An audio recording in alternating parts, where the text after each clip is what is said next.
কুরআনে তো অনেক শিক্ষণীয় আর হৃদয়স্পর্শী ঘটনা আছে, তাই না? তার মধ্যে নবী ইউসুফ আলাইসাল্লামের জীবন কাহিনীটা কিন্তু একদম অন্যরকম। আজকে আমরা এই অসাধারণ যাত্রার কথাই বলবো। দেখব কিভাবে তিনি জীবনের চরম বিপর্যয় সামলে মিশরের ক্ষমতার একেবারে শীর্ষে পৌঁছে গিয়েছিলেন। আর এই পুরো ঘটনাটা এর উৎস কিন্তু স্বয়ং কোরআন। আর এ কারণেই এর মর্যাদাটা অন্য সব গল্পের চেয়ে আলাদা। এটা আসলে শুধু একটা সাধারণ গল্প না, বরং আল্লাহর গভীর পরিকল্পনা, ধৈর্য আর নৈতিকতার এক অসাধারণ দৃষ্টান্ত। ভাবুন তো একবার, কিভাবে এটা সম্ভব?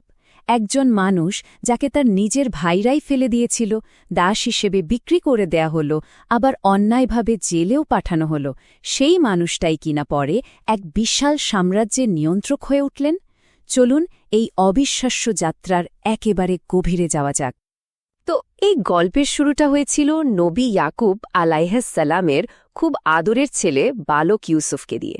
আর তার জীবনটা চিরদিনের জন্য বদলে দিয়েছিল একটা আশ্চর্য স্বপ্ন।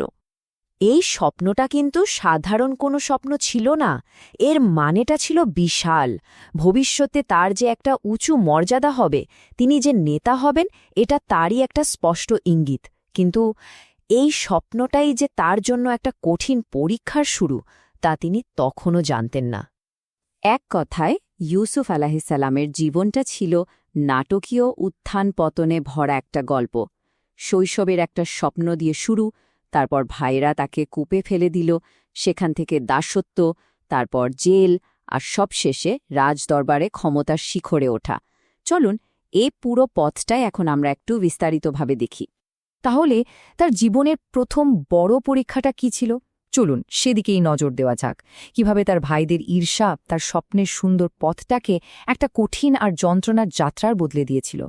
ভাইদের মনে এতটাই হিংসা জমে গিয়েছিল যে তারা একটা ভয়ঙ্কর ষড়যন্ত্র করে বসল। তারা ছোট্ট ইউসুফকে একটা নির্জন গভীর কুয়োর মধ্যে ফেলে দিল।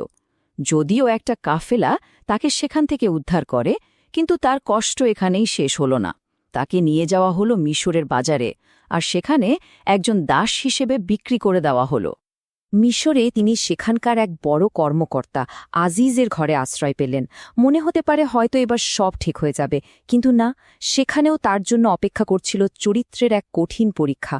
আর এই পরীক্ষার কারণে তাকে অন্যায়ভাবে জেলে যেতে হয়। আসলে এখানে ইউসুফ আলাইহিসসালামের নৈতিকতা এক বিরাট পরীক্ষার মুখে পড়ে। আজিজের স্ত্রী তাকে দিয়ে একটা অন্যায় কাজ করাতে চেয়েছিলেন, কিন্তু তিনি তাতে রাজি হননি। আর এ কারণেই তার ওপর একটা মিথ্যা অভিযোগ আনা হয়। তিনি যে একদম নির্দোষ এটা জানা সত্ত্বেও তাকে জেলে পাঠানো হয়।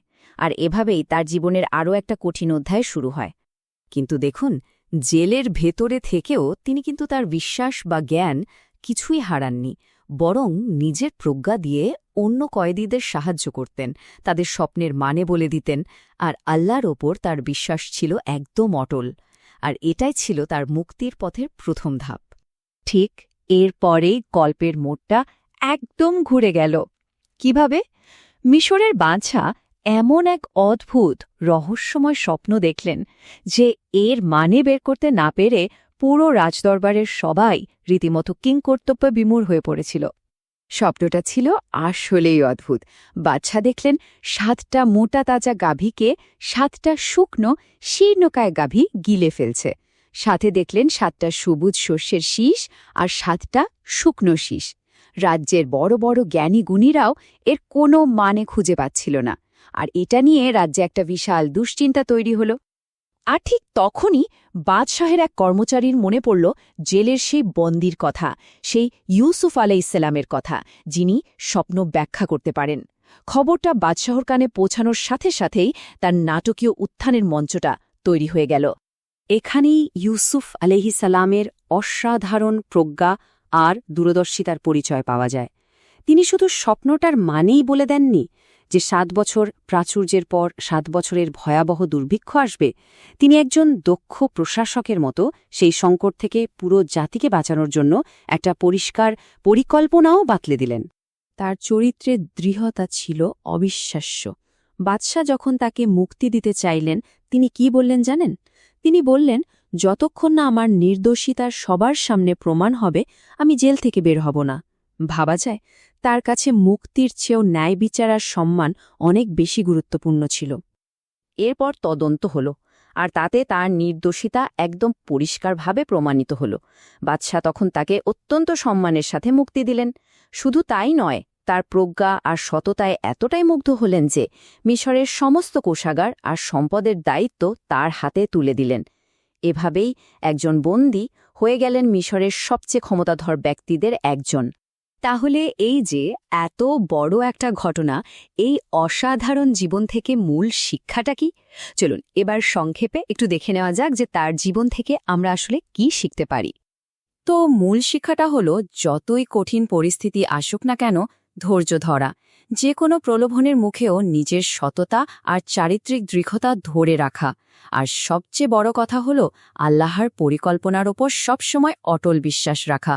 ইউসুফ আলাইহিসসালামের পুরো জীবনটাই যেন এই গুণগুলোর এক জীবন্ত উদাহরণ। শেষ পর্যন্ত এই গল্পটা আমাদের একটা গভীর সত্য মনে করিয়ে দেয়। সম্মান আর মর্যাদা কিন্তু আল্লাহর পক্ষ থেকেই আসে, তবে সেই সম্মান পাওয়ার জন্য প্রায় ধৈর্য, বিশ্বাস আর কঠিন পরীক্ষার এক দীর্ঘ পথ পার হতে হয়। নিঃসন্দেহে তার জীবনটা আমাদের সবার জন্য এক চিরন্তন অনুপ্রেরণা।